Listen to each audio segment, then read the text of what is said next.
Assalamualaikum warahmatullahi wabarakatuh. Kembali lagi di channel saya.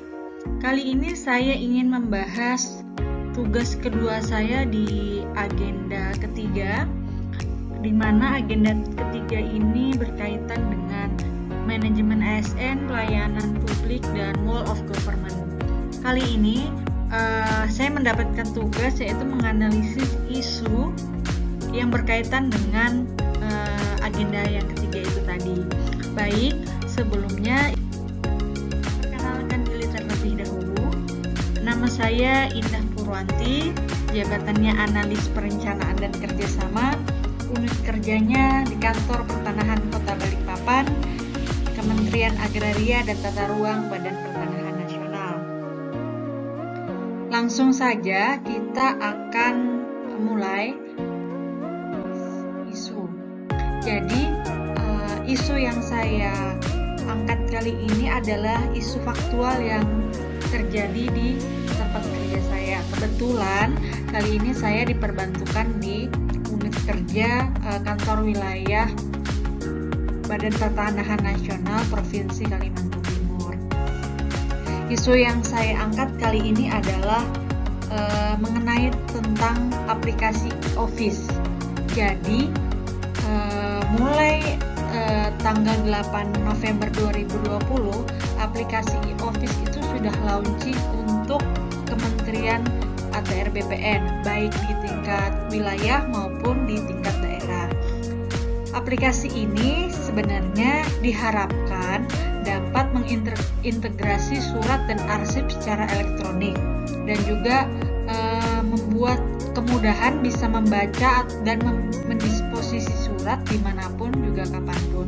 Selain itu juga aplikasi ini diharapkan bisa mengefisiensi anggaran, di mana dengan menggunakan aplikasi ini kita tidak perlu lagi mengeluarkan budget untuk berkirim dokumen seperti itu. Nah, dari berjalannya waktu aplikasi Office ini launching sampai sekarang sudah hampir mendekati 1 tahun ya. Di bulan November nanti, kurang beberapa bulan lagi, terdapat masalah-masalah yang sebenarnya pada akhirnya menghambat pekerjaan dari teman-teman pegawai itu sendiri. Nah, jadi isu yang saya angkat adalah belum optimalnya penggunaan aplikasi Office. Penyebabnya apa? Karena ternyata banyak pegawai yang belum mengerti cara penggunaannya. Nah, dibuktikan dengan data dan fakta. Sebelumnya, saya akan menampilkan kurang lebih seperti ini aplikasi e-Office dengan tampilan desktop. Nah, di sini banyak sekali nih fitur-fiturnya. Ada administrasi surat, buat data, informasi surat, dan lain-lain.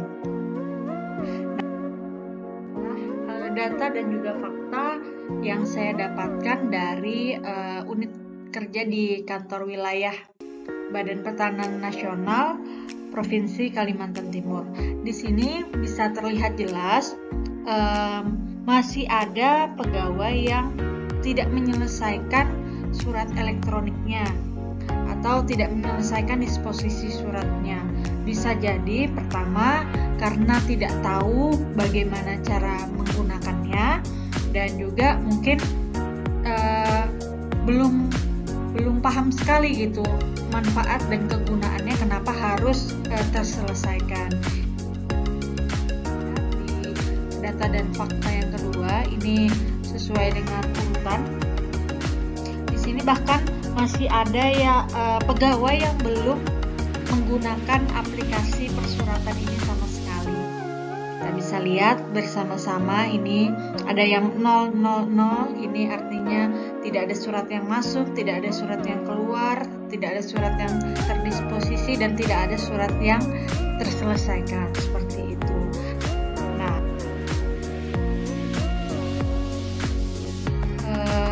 diagram fishbone gitu ya.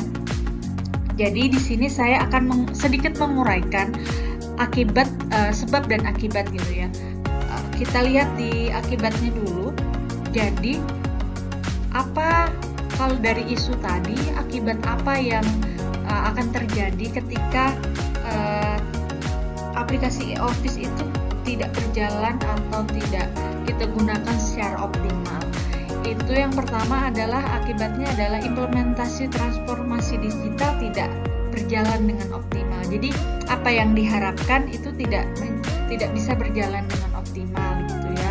Kita udah tahu tadi di awal bahwa harapannya adalah salah satunya mengefisiensi anggaran, terus bisa membaca dan mendisposisi surat juga dimanapun dan kapanpun gitu ya.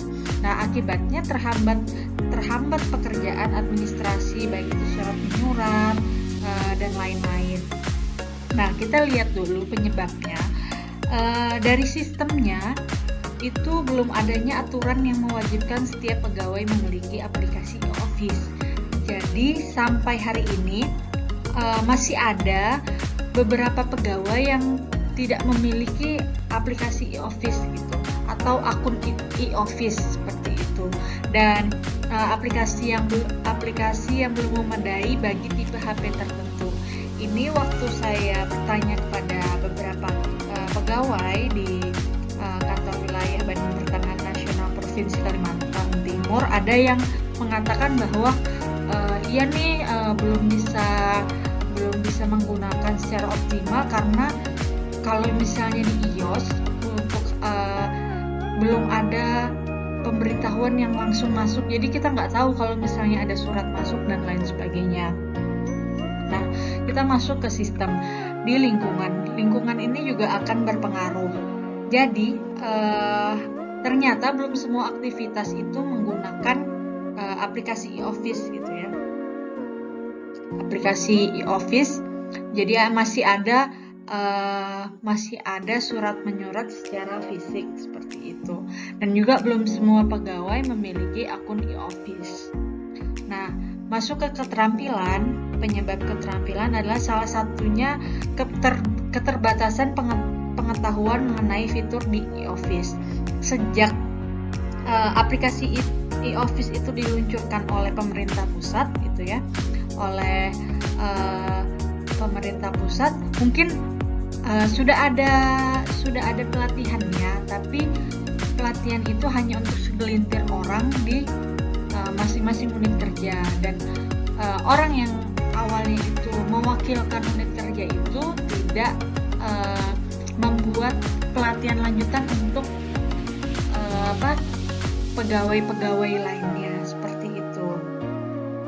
Jadi pada akhirnya masih banyak pegawai yang belum mengerti cara penggunaannya, terus fitur-fitur e-office itu apa aja kelebihannya.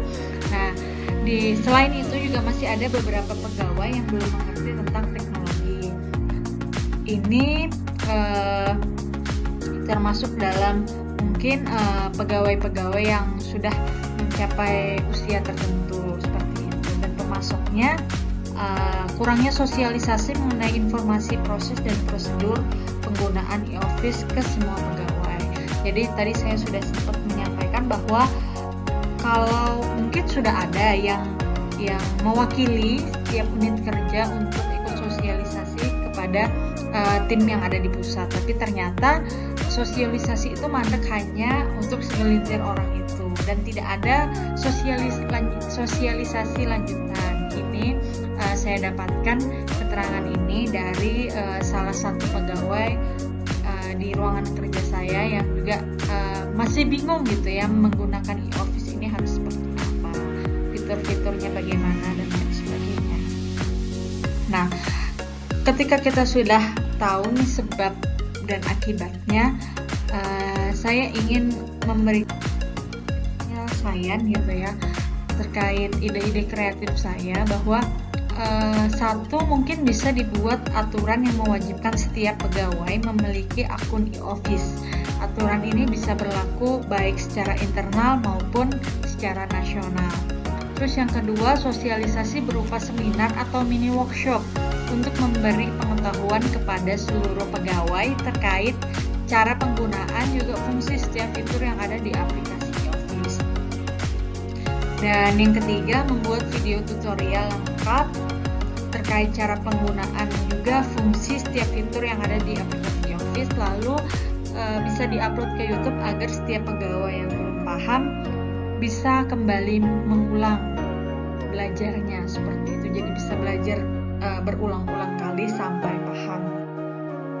Dan yang terakhir, sosialisasikan kepada seluruh pegawai mengapa kita perlu menggunakan aplikasi e-office dan berikan informasi terkait keuntungan apa yang akan kita dapatkan ketika kita menggunakan e-office. Seperti contohnya semua data persuratan akan terarsip secara digital. Akibatnya untuk jabatan-jabatan tertentu yang membutuhkan dividen, tentu ini sangat membantu untuk mengarsipkan dividen pekerjaan kita seperti itu. Mungkin itu saja penjelasan dari saya. Akhir kata, saya ucapkan mohon maaf apabila banyak salahnya, dan wassalamualaikum.